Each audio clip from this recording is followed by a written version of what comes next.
जय Jagannath cook with रश्मि आपण मानक बहुत बहुत स्वागत। आज मु आपण मानक नहीं आछि रज स्पेशल आंब काकरार रेसिपी। आपण माने तो बहुत प्रकार पिठा बनेकी खाउथे, थरे मो स्टाइल रे एमिति आंब काकरा बनेकी खांतु, देखिबे खाया पई बहुत बढ़िया लागिवो। जदि आपण मानक मोर ए रेसिपी पसंद आसे ताले प्लीज वीडियो को लाइक शेयर एंड सब्सक्राइब करिया को बिल्कुल भी भूलंतुनी। पाखरे थिबा बेल आइकन को क्लिक करि दियंतु, जहा द्वारा मोर नुआ नुआ वीडियो नोटिफिकेशन आपनका पाखरे प्रथमे पहुंचियो। चलंतु ताले रेसिपी स्टार्ट करिया। काकरा बनाया पाए प्रथमे हमको आंब दरकार, तेणु मु एटी 600 ग्राम पाखापाखि आंब नेछि। आ पाचिला आंब पूरा मिठा हेतिबा आंब नेबे, खाया पाए भल लागिवो। जदि मिठा कम अछि ताले चीनी अधिक करिवे। एटी देखंतु मु आंब को एटी तार बंकी साइड को काटी सल्ला परे ताको एमती फाळ करि नउछि। एटी हमको आंबर रस दरकार, तेणु मु आंबर रस को बाहर करिया पाए प्रथमे एमती दुई फाळ करि नेली। तापरे हमें याको एमती छुरी रे टिके कट दाग लगै नबा। आपण माने डायरेक्ट चामच रे भी याको बाहर करि परिबे। ये पूरा भल भाबरे पाचि जाईछि। एटी देखंतु मु तार आंबर रस को एटी बाहर करि नउछि।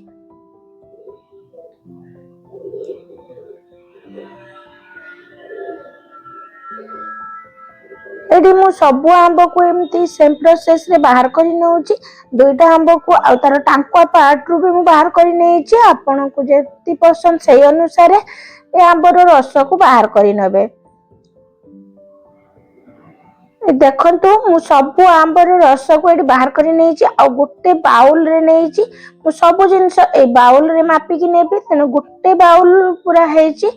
याको गुटे ग्राइंडिंग जार रे दे भल भाबरे ग्राइंड करि नबा। एटी देखंतु मु याको ग्राइंड करि नेछि। एबे ये पूरा भल भाबरे ग्राइंड हैला परे मु गुटे जागा को एटी बाहर करि नउछि। जो बाउल रे मु मापी कि नेबे सेही बाउल रे मु एटी दे दउछि। एटी देखंतु आंब रस हमर देला परे माने पूरा बाउल फुल होबा को टिके बाकी अछि। सेही भलिया मु सब जिंस को मापी के एमति नेबी। एबे चलंतु गैस रे कढ़ाई बसी देछि। सेतिरे प्रथमे आंब रस को हमें दे दबा।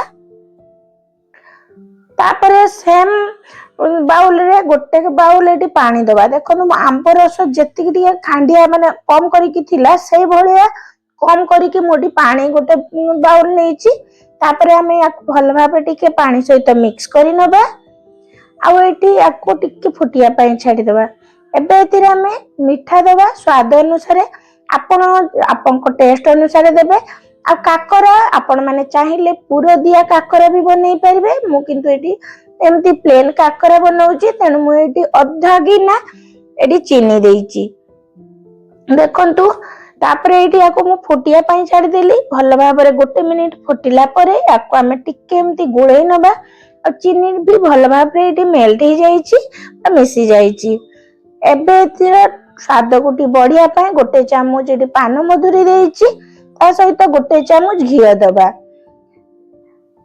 तापरे एटी देखंतु गोटे बाउल मु देइछि नडिया कुरा। मु सब जिंस को सेही बाउल रे ही मापी कि नउछि, सेम बाउल रे। तापरे हमें याकू गुटे रु 2 मिनिट पर्यंत फुटी नेले। भल भाबरे फुटिला परे एटी सेम बाउल रे देखंतु मु सुजी गोटे गिना नेछि। आपण माने जे कोनोसी कप हो बाउल हो जे कोनोसी गिना हो किबा ग्लास सबुतिरे मापी कि सेम जिंस रे नेबे। आ देखंतु गोटे गिना एटी नेइतिली आंब रस, गोटे गिना पानी, आधा गिना चीनी, आ गोटे बाउल एटी देइछि सुजी। आ एटी पूरा कंचा सुजी नेइछि। तापरे पूरा सरुदाना सुजी। तापरे हमें याकू भल भाबरे गुळै नेले। सुजी को देला परे मु भल भाबरे एटी गुळै नेइतिली। आ एटी सुजी को देखंतु किछि समय जंती नबा। याकू देखंतु भल भाबरे जंतीला परे एई भलिया हेइछि। केवल याकू 5-6 मिनिट जंती नेला परे ये बहुत जल्दी हे सिझी जाइताय। आ एटी जंतुणी की बेसी टाण करिवेनी, टिके सॉफ्ट रखि दिवे। एबे मु गुटे प्लेट को बाहर करी गुटे रु 2-3 मिनिट पर्यंत याकू ठंडा कर नेइतिली। बेसी ठंडा करिवेनी, ये नहले ये टाण हे जिवो। एमिति गरम गरम थिबा बेले बनेइबे, बहुत इजी हबो बनेया पे। जदि हाथ को गरम लागु थाए हल्का पानी टिके हाथ रे लगै नेबे। आ ताकू पूरा भल भाबरे चकटी नेला परे मु याकू पिठार शेप दउजी बा काकरा जेमती करा जाय गोल गोल करी चेप्टा करी नेले। आपण माने छोट बड़ करी बनै परिबे। मु टिके छोट साइज रे बनैछि। ମୁଁ ସବୁ ଏଠି କାକରା ବନେଇ ସାରିଲା ପରେ ଏବେ ଆମେ ଛାଣିବା ପାଇଁ ଏଠି କଡେଇରେ ରିଫାଇନ ତେଲକୁ ଗରମ କରି ନେଇଥିଲି। ତେଲ ଭଲ ଭାବରେ ଗରମ ହେଲା ପରେ ଗୋଟେ ଗୋଟେ କରିକି ଏଠି ଆମେ କାକରା ପିଠାକୁ ଦେଇଦବା। ଆଉ ପ୍ରଥମେ 2-3 ମିନିଟ ପର୍ଯ୍ୟନ୍ତ ହାଇ ଫ୍ଲେମ ରେ ୟାକୁ ଏମିତି କୁକ୍ ହବା ପାଇଁ ଛାଡିଦବା। ଏଠି ଦେଖନ୍ତୁ 2-3 ମିନିଟ ପରେ ଏଠି ଭଲ ଭାବରେ ଗରମ ହେଇଯାଇଥିଲା, ତେଣୁ ବହୁତ ଜଲ୍ଦି ହେଇଯାଇଛି। ଆଉ ଆମେ ଜନ୍ତିକି ନେଇଛେ, ତେଣୁ ପିଠା ବହୁତ ଜଲ୍ଦି ବି ହେଇଯିବ। ଗୋଟେ ସାଇଡରେ ଏମିତି କଲର ଆସିଲା ପରେ ଆମେ ତାକୁ ଓଲଟେଇ ନବା। ସେମ୍ ପ୍ରୋସେସ ରେ ପୁରା ଭଲ ଭାବରେ ପିଠା ସିଝିବା ପର୍ଯ୍ୟନ୍ତ ବା ଭଲ ଭାବରେ ଏମିତି କଲର ଆସିବା ପର୍ଯ୍ୟନ୍ତ ଛାଣି ନବା। ପ୍ରଥମେ ଆପଣ ମାନେ ହାଇ ଫ୍ଲେମ କରିବେ, ତାପରେ ମିଡିୟମ ଫ୍ଲେମ ରେ ୟାକୁ ଏମିତି ଛାଣିବେ। ଏଠି ଦେଖନ୍ତୁ ପିଠା ଦୁଇ ସାଇଡରେ ହେଲା ପରେ ମୁଁ ତାକୁ ଏମିତି ଛାଣି ନଉଛି। ସେମ୍ ପ୍ରୋସେସ ରେ ବଳକା ଯୋଉ ଆମର ପିଠା ଅଛି ତାକୁ ବି ଛାଣି ନବା। ମୋର ଯେତିକି ପିଠା ହେଇଥିଲା ମୁଁ 3ଟି ବେଚ୍ ରେ ୟାକୁ ଛାଣି ନେଇଛି। ଦେଖନ୍ତୁ ପିଠା ଆମର ସବୁ ହେଇଗଲାଣି, ମୁଁ ୟାକୁ ବି ବାହାର କରି ନଉଛି। ଏଠି ଦେଖନ୍ତୁ ମୁଁ ଗୋଟେ ପ୍ଲେଟ କୁ ସର୍ଭ କରି ନେଇଛି। ପିଠା କେତେ ବଢିଆ ଦେଖାଯାଉଛି, କେତେ ବଢିଆ କଲର ଆସିଛି, ଆପଣ ମାନେ ଦେଖିକି ଜାଣିପାରୁଥିବେ। ଦେଖନ୍ତୁ ମୁଁ ପିଠାକୁ ଏଠି ଭାଙ୍ଗିକି ବି ଦେଖି ଦଉଛି, ଆଉ ପିଠା କେତେ ସଫ୍ଟ ହେଇଛି ଆପଣ ମାନେ ଦେଖିକି ଜାଣିପାରୁଥିବେ। ଦେଖନ୍ତୁ ଏବେ ଟିକେ ଗରମ ଅଛି, ତେଣୁ ଉପରେ ଟିକେ ଅଏଲ ଭଳିଆ ମାନେ ତେଲୁଆ ଲାଗୁଛି, କିନ୍ତୁ ଆଉ ପିଠା ଦେଖନ୍ତୁ କେତେ ସଫ୍ଟ ହେଇଛି, ମାନେ ଖାଇବା ପାଇଁ ବହୁତ ବଢିଆ ଲାଗିବ। ଆଉ ଆମ୍ବର ଯୋଉ କଲର ଟା ବି କେତେ ବଢିଆ ଲାଗୁଛି।